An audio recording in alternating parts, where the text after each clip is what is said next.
I love seeing this venue here, and I love seeing what's the number of people that are here today. I came in yesterday afternoon at about 2 o'clock and walked in the hall, and it just amazed me the number of people that were in here then at that time. So it's very obvious to me that the people of Waco, and we've got a lot of people coming from a lot of different places, absolutely love the outdoors, not just the hog hunting, the predator hunting, and they love our American way of life. And I know everybody here, like me, their hearts goes out to the folks just north of here and the devastation that occurred up there, and we ask that everybody keep them in their hearts and in their prayers, and we help where we can. Don't forget those folks. I mean, those folks are very special to us, and we need to help where we can with that. Let's talk a little bit beyond that about whitetail deer hunting. We'll switch horses on you, maybe switch hogs on you, switch coyotes on you, all those kind of different things here in just a little bit. But how many of you out there hunt deer? How many of y'all remember the first time you shot a deer? Almost everybody that hunts remembers that first animal. I don't care. Years ago, I did a bunch of motivational speaking, and I was speaking to a group of professional games people. Somebody rattling bucks back there here.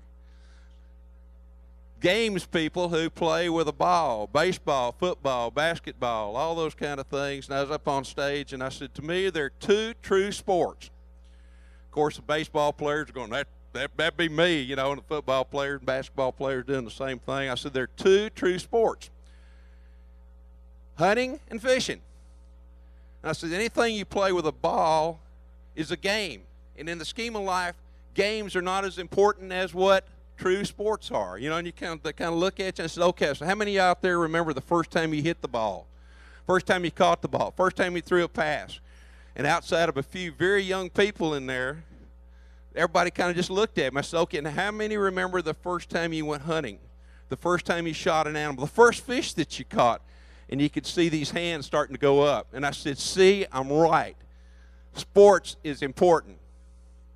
Games are not as important as we try to put emphasis on these days. And that, I go round and round. I've got 2 daughters and 5 grandkids, and with the grandkids particularly, you know, and these days there's some kind of organized games going on all the time.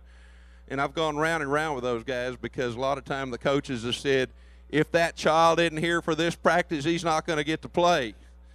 And thankfully my daughters and their husbands are very supportive of what I do, and they go, I'm sorry, I guess my child ain't going to play. At least not that game, because he's going to be out hunting or fishing with us and with our families. And finally, we've got a lot of these guys starting to turn around a little bit. So deer hunting has become, you know, the whitetail deer is the America's deer. You know, we've got Dallas Cowboys up there, and the Dallas Cowboys are America's team, as they always have been. But we've got whitetail deer, and the whitetail deer is #1 in the world. We've seen entire industries developed around whitetail deer. You know, if it wasn't for whitetail deer, we probably wouldn't have the camo industry we do. Wouldn't have the scent industry we do. Hell, all just goes on down the line. Bow hunting would be popular, but not nearly as popular as what it is. So, I mean, whitetail deer have been very, very important to us over the last many years in terms of economics, as far as communities are concerned, as far as industry is concerned, and as far as we're concerned personally. So a lot of good things there with whitetail deer. My first whitetail deer, I remember to ask you, I've got to tell you my story. I grew up in Colorado County, which is down south of here a little way, and I grew up hunting in the woods, grew up out in the country, and I can't remember the first time I went to the woods because I was just too young to do so to remember.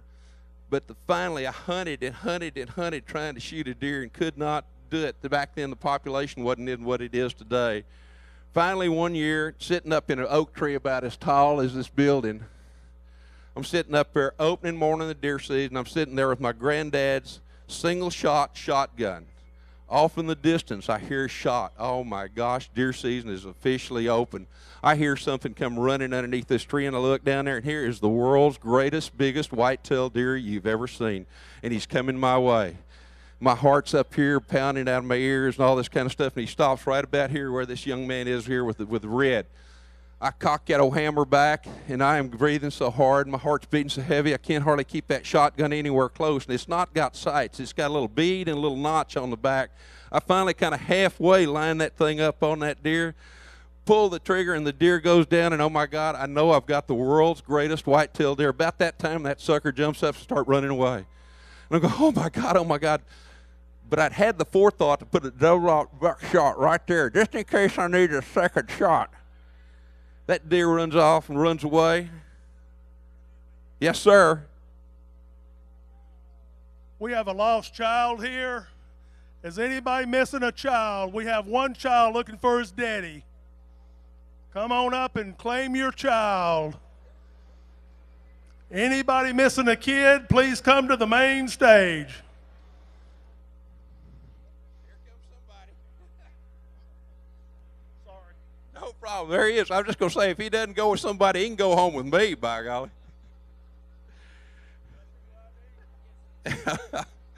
Anyway, I hit this deer. He goes down. He runs away. I got this double-aught buckshot stuck there in my mouth, and well, if you've ever, you got to reload. But deer's running away. What I start to break this shotgun open, so I can reload.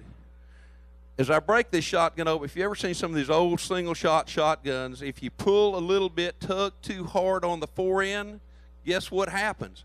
It disengages the barrel. So I break this shotgun open, I jerk on that dead gum fore end, and it disengages the barrel, and I watch that barrel go stick down in the mud. Here I am, buckshot stuck right here in my mouth, fore end in this hand, buttstock in this hand, barrel stuck in the ground, and the world record whitetail deer is running off right over there. And oh my God! And for a few seconds, I thought seriously about jumping off the top of that tree all the way down. Finally, reason kind of set back in, and I kind of slid down that tree, got down there, took that old shotgun barrel, blew that mud out of that barrel, put it back in, and I'm looking way over there, and I am walking, and I fall right over this world record whitetail deer. And I turn around and look, and all of a sudden his horns went from like this to like that. Still the most important animal I've ever taken. I've been very fortunate. I've shot big whitetail deer. I've shot elk. I've shot big bears. I hunted Africa, hunted Asia, hunted all those things.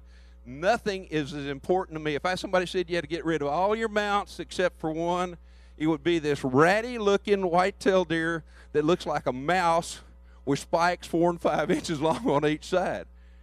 Most important animal there ever was. I can tell you just exactly which way the wind was blowing, what the leaves were doing, what I was thinking, the whole 9 yards on that. So whitetail deer, in that respect, whether it's whitetail deer or dove, that first animal that you take is the most important animal that you'll ever take, as far as I'm concerned, regardless of what you take later on in life.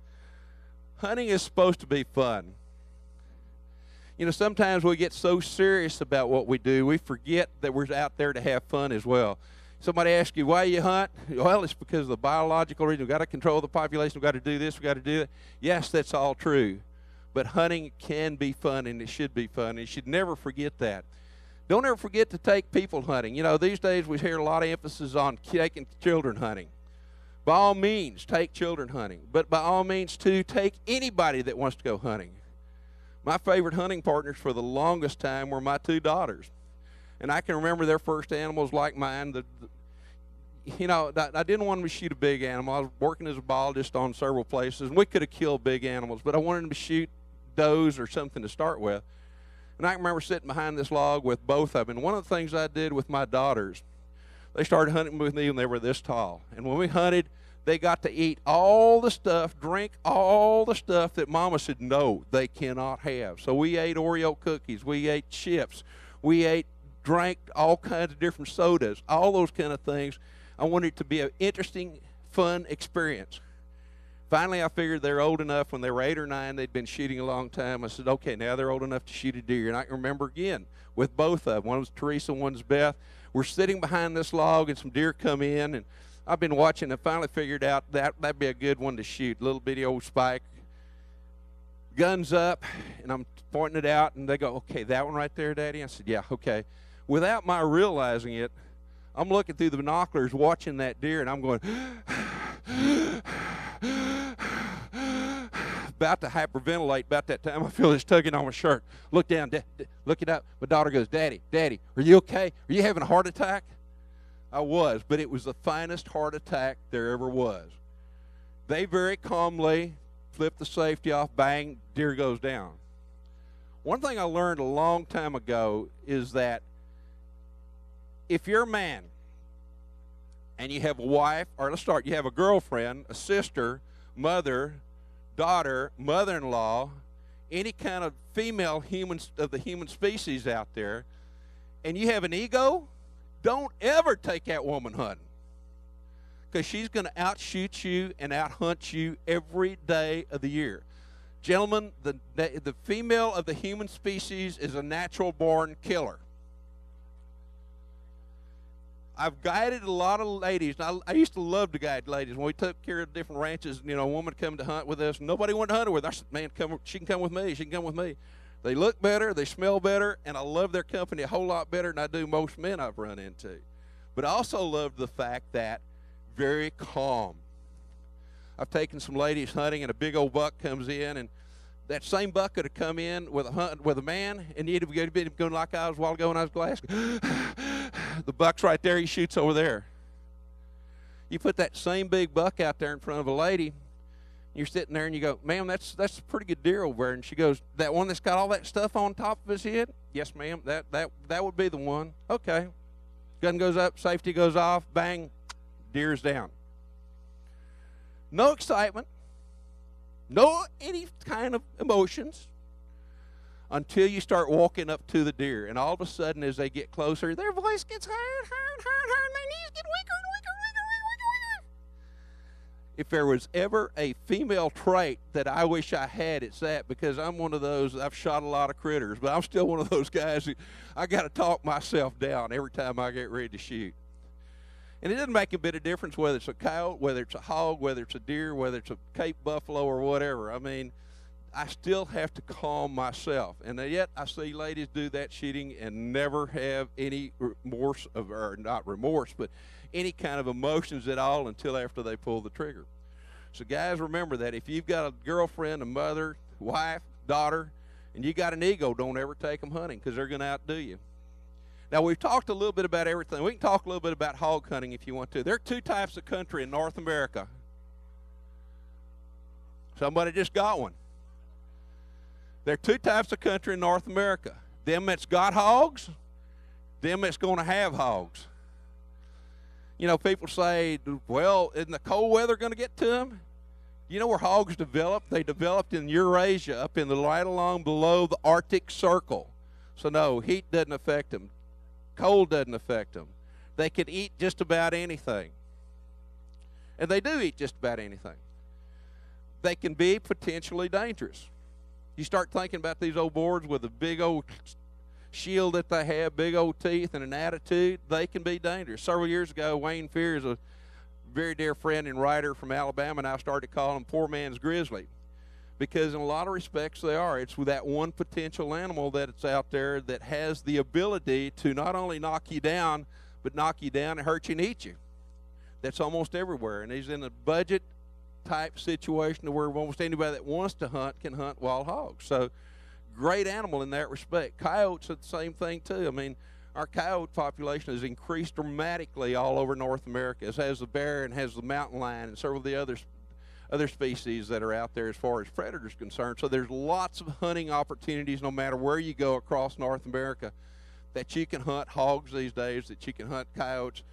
We're blessed with the fact that we can do it pretty much year round too. So I mean, when nothing else and deer seasons are closed and elk seasons are closed, you can always go hog hunting. They're good to eat, they're fun to hunt, and it's a great family experience on top of everything else. So let's not overlook them. I mean, you can look across this crowd, thankfully, and you see all the information that's out there dealing with hogs and predators and the interest that's there. Thank God it's there, because that's what we need. I want you guys to start thinking about questions, because I'm going to talk about one little thing else, and then I'm going to come back and ask questions. And if you folks don't ask questions, I'll start asking very personal questions of each and every one of you. So I'm going to give you an opportunity to do so. And you didn't even have to pay attention to the big old tortoise that's crawling across there either. So the other thing that I do want to mention very quickly is that we live in a very interesting time. We live in a very interesting time in the fact that we have the opportunity to establish the fact that, hey, we need to maintain our guns, we need to maintain our hunting rights. Now is the time to become very, very active in such organizations as the NRA. A lot of you maybe are members. If you're not, as far as I'm concerned, if you love the outdoors, if you love guns, if you love hunting, You live our American way of life. If you're not a member of the NRA, you just as well be on the other side. You better become a member, because if we don't, we're going to lose those rights and privileges that we've had all these many years, that we've taken pretty much for granted up to now.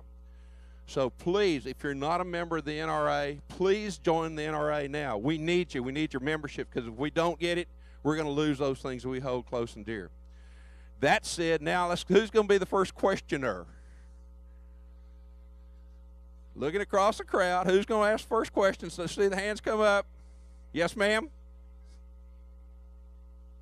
What is my favorite place to hunt? My standard answer is the next place I'm going to. I'm very fortunate. I get to hunt a lot of places, and there's a lot of places I love to hunt, and there are a lot of places I want to go back and hunt. But, I mean, there's something about the anticipation of going on the next hunt regardless of where it is. In my instance, I just got back from Africa on Wednesday. We hunted a country called Benin, which kind of is up close to the equator. Hotter than Hades, literally. It was the low for the entire time I was there, including at night, was like 100. The high for the day was like 118. The ground temperature was 100. When you put a thermometer on the ground, it was like 130, 140. We're there hunting buffalo and some other stuff. A lot of fun doing it for the new show that I'm doing. By the way, I've got a new show that Mr. Scurry mentioned just a little while ago. It's called Trailing the Hunter's Moon. It's sponsored by Dallas Safari Club, Ruger's, Ice, Hornady, Buck Natural, that we've got some stuff, information back there as well, and bog gear, such as the bog gear sticks and a few other things. But that show will premiere, debut, if you will, the first week of July.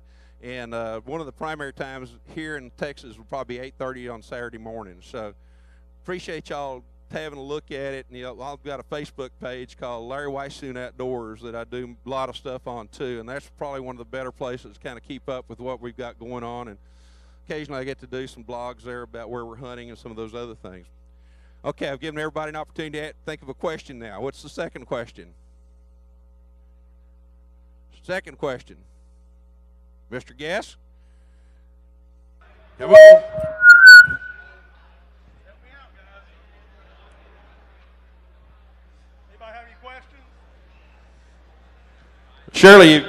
Surely you've got a question, so. Come on, guys.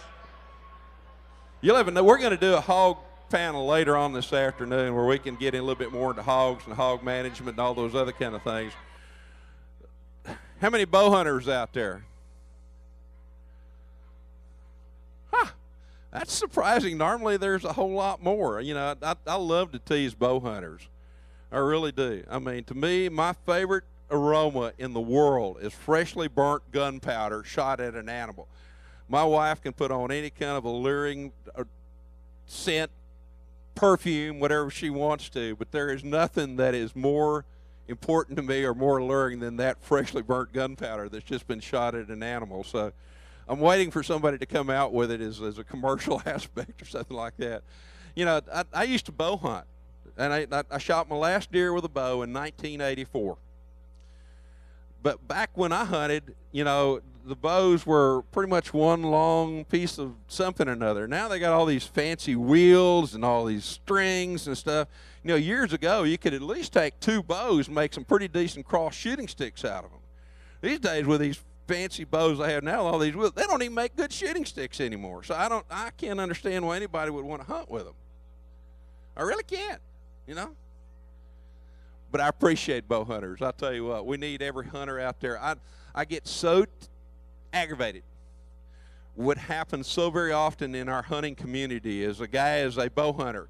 This bow hunter doesn't want to have anything to do. He's a traditional bow hunter, so he doesn't like anybody that shoots anything else but a traditional bow. He doesn't like the crossbow hunters. He doesn't like the wheel bow hunters, you know. And then you got this rifle hunter that doesn't like shotgun hunters. This type of hunter that doesn't dislike a hunter. That's perfectly set up for the antis. That's exactly what they're wanting us to do. We are hunters. It doesn't make a darn bit of difference whether you're shooting them with a rifle, with a bow, with a bolt, or throwing rocks at them. We're all hunters, and that's why I keep coming back to this NRA thing. We need to all band together, because if we don't, the ideal situation from an anti-hunter is to try to continue to divide us. And they try to do that every opportunity they can. Dog hunters don't like non-dog hunters. I mean, my gosh, give us a break, you know. Dog hunting's been around forever. I grew up hunting hounds with my dad, you know, and we ran coon, and then we ran fox, and we ran bear later on. We did all kinds of stuff. On Sunday afternoons, we chased beagles that were running after swamp rabbits and cottontails, you know. But we need to all band together.